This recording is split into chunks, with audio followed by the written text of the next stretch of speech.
Chinese culture related to communication. So we have two. We have verbal and non-verbal communication.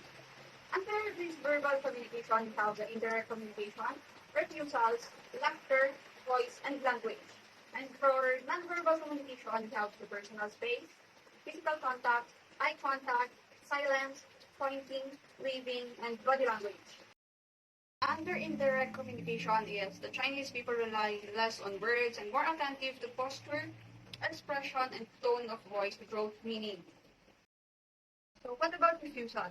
A Chinese person's preoccupation with saving face and politeness means they will seldom give you a direct no or a negative response even when they do not agree with you. In laughter, when relaying bad news to a Chinese people, a Chinese person may smile and laugh to diffuse the uncomfortable situation. What about the voice? In China, men generally speak louder than women. When a woman talks loudly, she may be considered to have bad manners, like that. Another language naman, standard Chinese, known as Mandarin. It's based on the Beijing dialect and it is the official national language. Most people can read, write, and speak Mandarin as it is taught in school. Chinese is a tonal language, meaning that a single word may have multiple meanings depending on how you pronounce them. Other non-verbal, we have the first one, which is personal space. The Chinese tends to be comfortable standing just one arm length from one another. So your meaning, when they are meeting someone, strangers, something like that, they distance themselves further. Second one is physical contact. The Chinese generally do not touch people that are strangers to them unless it is avoidable.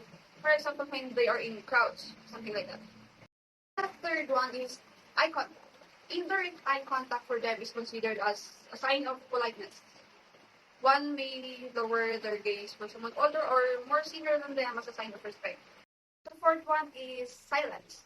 Silence is an important and purposeful tool in using in Chinese. Pausing before giving a response indicates that someone has applied appropriate thought and consideration to the question. One is pointing. It is common for people there to point with their index finger. It is not considered rude for them. The sixth one is waving.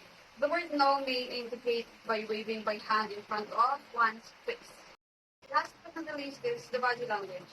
Shrugging shoulders and winking are both gestures that are not always understood by Chinese people.